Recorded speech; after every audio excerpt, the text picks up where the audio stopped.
I'm Adam Johnson. My wife and I have grown our real estate business from nothing into the millions, and now my life's purpose is to show you how we did it so that you can do the same.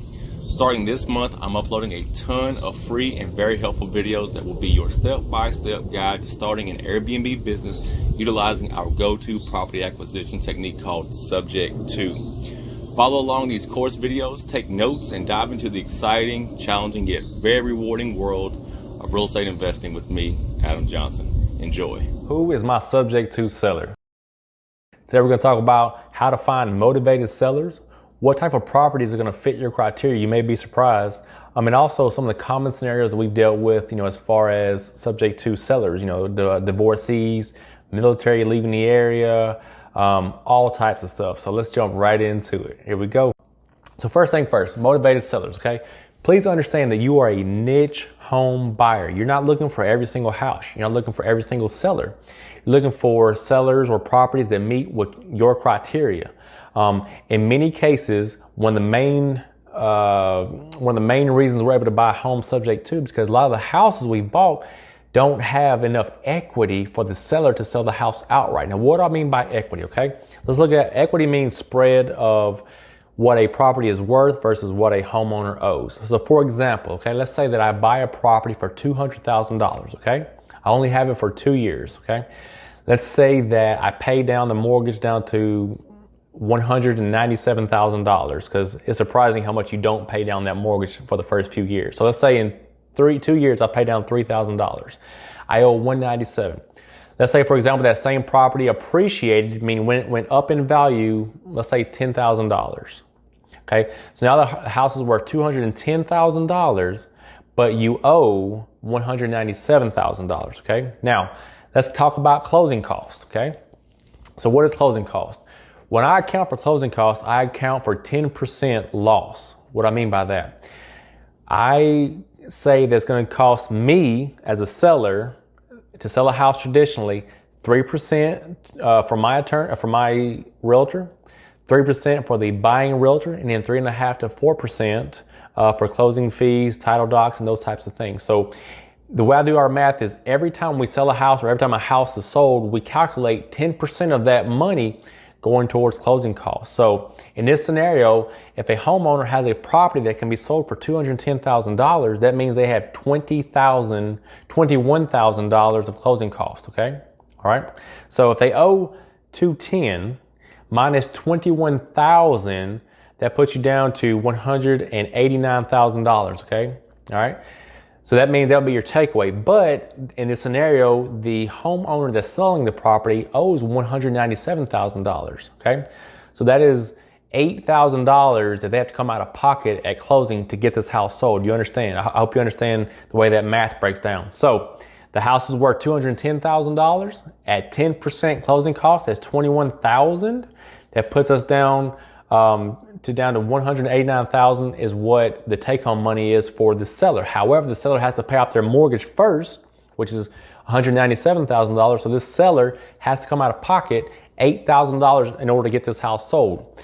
Nobody wants to come out of pocket $8,000 to sell a house. That's where we come in as subject to buyers.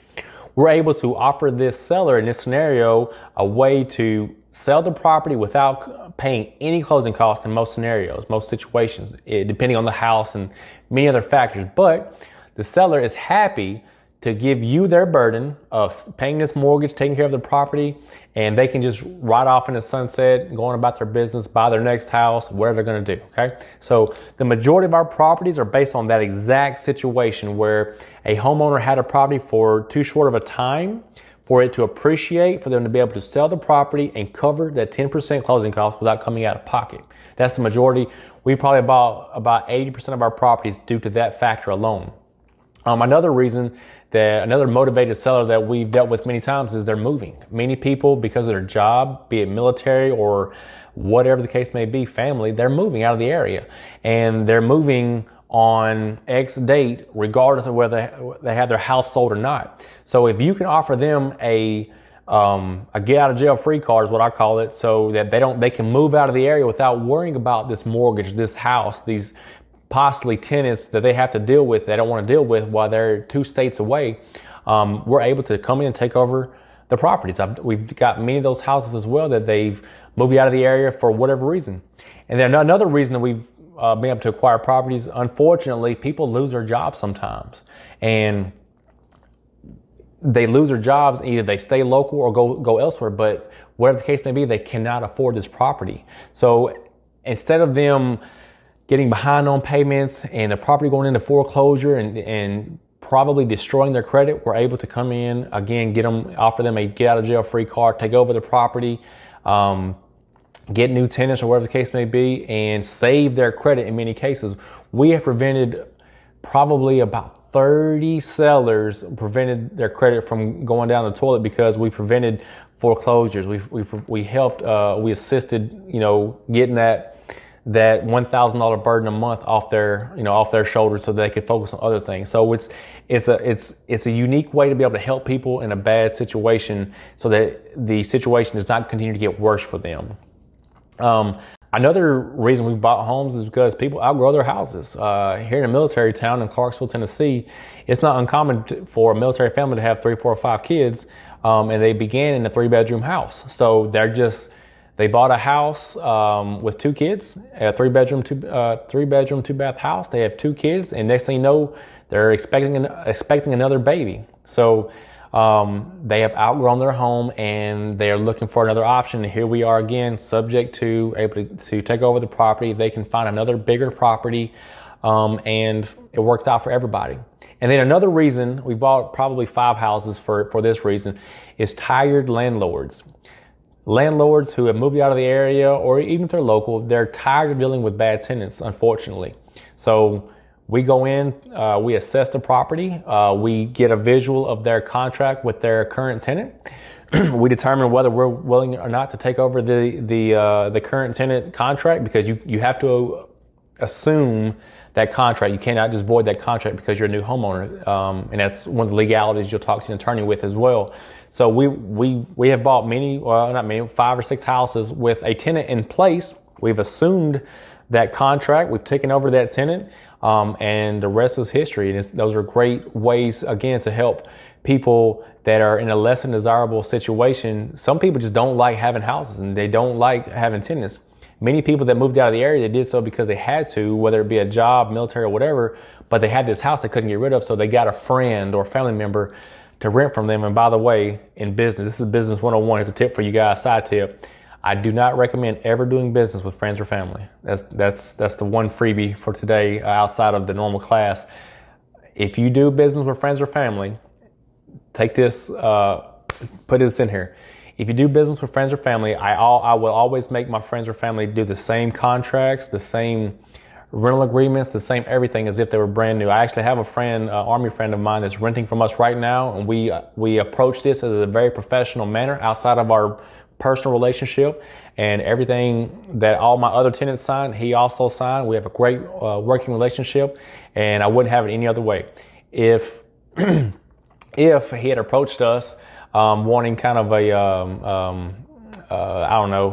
a discount or something on the side or something, any kind of favorable action outside of what we normally give, we wouldn't have entertained that. So we keep business very professional, no matter who we work with, friends, family, or anybody else. But just keep that in mind. So that's all I'll say about that. Types of properties that we bought that you're going to come across.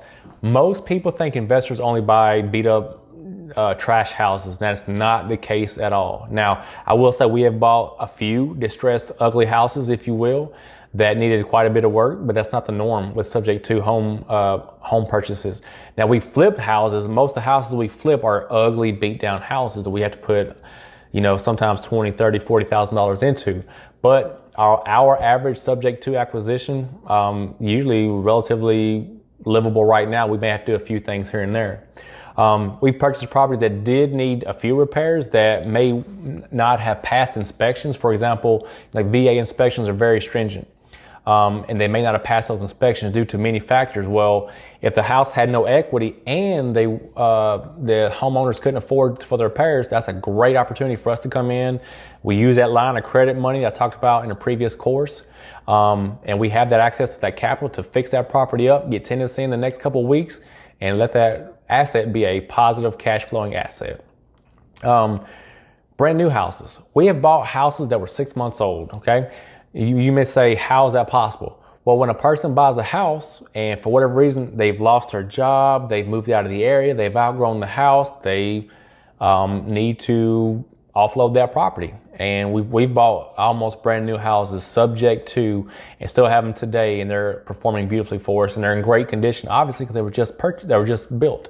And then lastly, another type of property you can come across is multifamily. Now, full disclosure, I have never bought a multifamily unit, never have. I have friends who have. I have other investors in the area of Clarksville, Tennessee, who have subject to quadplexes. I'm like, that's brilliant. I just personally do not come across those. I don't target those. Again, I'm a niche buyer. I do really well with single family homes, the way we purchase them. And when you have a great thing, run with it. Just stay with what you know. Common scenarios that we see with types of sellers. A lot of times, as I've said a few times, is job relocation, whether it be military or your corporate, someone high up in corporate, CEO or something like that, they may have to go and stand up a new franchise or whatever the case may be. We see that all the time. Unfortunately, divorcees, that's another common trait that we see with, part of the divorce proceedings from a married couple is that they have to disperse the property, or they can't afford the property individually, or many other factors. So I have purchased probably 7 or 8 houses that were due to a divorce that they had just bought maybe 11 months prior, and working very closely with my attorney, having everything correctly with as far as the verbiage in the contracts and that kind of stuff, it went through pretty effortless. So that's another way that you can help people out, because again, if they bought the house, 11 months ago and they're a married couple and part of their divorce decree is they have to get rid of the house, but they can't sell it because there's no equity. Well, here I am, a subject to home buyer, and I'm able to help out. Another way that we've been able to acquire properties or motivated sellers is working with people that are behind on mortgage payments. Now, this is not super common. We have purchased a few, but they were only like maybe 3, 4, 5 months behind. We're talking about $4,000, $5,000, $7,000 behind, and we negotiate in the contract that where we front that money to bring their mortgage back up, and we'll creatively come to an agreement where they'll pay us back over the next 6 months, 18 months, whatever we agree to as two working adults. I always tell people that work with me, all investors, creativity is your superpower. So as creative as you can be to get the job done within the legal confines of the law, don't ever break the law, don't ever be unethical, be creative and get things done so that it's mutually beneficial. And we've been able to, again, save mortgages, save bankruptcies, help people in need, and give them kind of a breath of fresh air so they can stop worrying about this asset or this problem here locally, so they can move on and do what they got to do elsewhere. And then one more thing that we've dealt with as far as homeowners, landlords, I should say, is not only bad tenants. That's one thing, because some homeowners work directly with their tenants. However, many homeowners will lend or give their property to a management company. And unfortunately, not all, many management companies, they may or may not have the best policies and principles and may not give your house, the property, enough care so that it's properly looked after. It's been my experience, and I'm not putting anybody, not dogging on anybody. My experience is that a lot of these management companies, they may have 400, 500, 700 properties, okay? So if I am a homeowner and I list my property with a management company, that's just one property out of 700. How much do they really care and how much effort and attention is going to go to my one property? And I've seen that many, many times with homeowners who have called me because they've had a bad experience with a management company, and they're just done. They're over it. So again, they have contacted the management company. The management company has contacted me. We've scheduled a viewing of the property. We have the homeowner let the management company know that I'll be buying the property. And once I buy the property, the agreement between the homeowner and the management company is then void, and I take over and we do what we do. So there's lots of ways to find these houses, and I'm actually going to do one of the other classes coming up is just on marketing. But this is the types of sellers, the types of properties and types of scenarios that you're going to come across, and what we've come across in the last 7 years of buying over 50 houses using this manner. So in summary, let's clear this up, guys. What we do as subject to home buyers is a need that most people don't even know exists. They know they need us, but they don't know that our capabilities are out there. I've had so many of my sellers tell me, we didn't know that this was a thing. We had no idea that a person could take over our mortgage and so on and so forth. They had no idea. So you have to educate your sellers. You have to educate realtors. A lot of realtors don't know that this is a viable way to acquire properties. I now have realtors feed me leads and that kind of stuff, making those relationships. So it's just educating and it's being available. And then you have to, once you get your foot in the door, it's you're a salesman at that point. You have to create win-win situations. You have to be upfront and honest, especially with a subject to transaction. Subject to is so unique. They don't teach us in realtor school. They don't teach us, I don't know anywhere else besides like YouTube and people like me, but as far as the general public have never heard of this. So again, when I tell people what we do, they're like, no way, that's amazing. When I tell sellers what we do, they're like, oh my God, that solves our problem on the exact timeline we need, and it frees us up to do what we got to do in the future. So that's it, guys, for who's our seller, what type of properties that we can get into, and educating yourself, educating your sellers, educating people around you to show everybody that you are a viable asset. Work with realtors, tell them what you're capable of doing, how you can help them out, and the leads will come your way. It's just sifting through those leads to find the properties and the sellers that meet your criteria to be able to get a deal done. It's that simple. So I hope you guys enjoyed this one. We'll see you guys in the next class. Here we go. Thank you for watching. If you got lots of value from our free content, you're going to love the one-on-one coaching, group coaching, and seminars that we offer on our website at reisimplified.co. We look forward to guiding you through the early steps of building your business, buying real estate, and working towards financial freedom. Let's go buy some houses.